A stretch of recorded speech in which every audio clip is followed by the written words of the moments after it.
कुखुरा पालक किसानहरू अहिले भारतीय अवैध कुखुराका कारण ठूलो संकटमा परेका छन्। सस्तो मूल्यमा भारतबाट भित्रिने कुखुराले स्वदेशी उत्पादन नबिक्दा किसानले लागतसम्म उठाउन सकेका छैनन्। चाड पर्वको बेला तस्करी बढ्दै जाँदा किसानको मेहनत र व्यवसाय दुवै जोखिममा परेको छ। रूपन्देहीको मर्चवारी गाउँपालिकाका किसान मोहम्मद रहिज खानको फार्ममा 15,000 भन्दा बढी कुखुरा बिक्रीका लागि तयार छन्। तर भारतीय कुखुराको अवैध आयातका कारण बजार नपाउँदा उनी समस्यामा परेका छन्। यो समस्या रहिज खानको मात्र होइन, सीमावर्ती तराईका धेरै किसानले यस्तै चुनौती भोगिरहेका छन्। यहाँको कटेराहरू जति छन् इन्डिया पारिबाट लगाइदिन्छन्।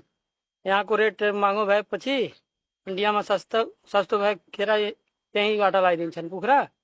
हाम्रो धेरै घाटा भइहाल्छ। नेपाल सरकारको तथ्याङ्क अनुसार देश कुखुरा उत्पादनमा आत्मनिर्भर छ, तर तराईका मुख्य बजारमा भारतीय कुखुराको मासु सहजै उपलब्ध हुन्छ। भारतीय कुखुरा नेपाली भन्दा प्रति किलो 70 देखि 80 रुपियाँ सस्तोमा पाइन्छ, जसलाई तस्करहरूले सिधै व्यापारीको घरसम्म पुर्याउने गरेका छन्।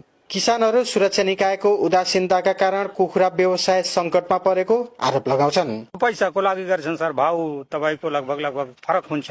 इन्डियामा लागत कम पर्छ, हाम्रो नेपालमा लागत बढी हुन्छ। त्यहाँबाट लाएर यहाँ चाहिँ बिक्री गर्छन्, उनीहरूको फाइदा हुन्छ।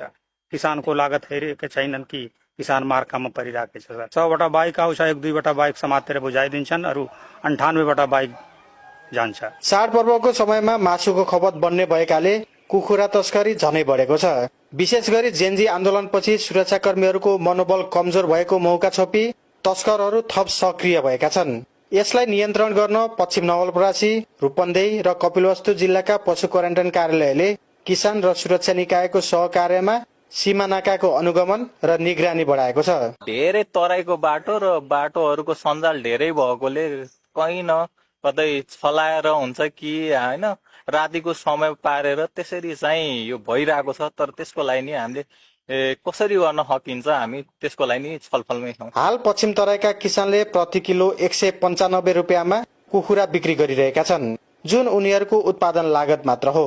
अवैध भारतीय कुखुराका कारण हरेक दिन मूल्य घटिरहेको बेला किसानहरू आफ्नो लागत जोगाउन सङ्घर्ष गरिरहेका छन्। कान्तिपुर समाचारका लागि भुवन पाण्डे, मर्चवार, रूपन्देही।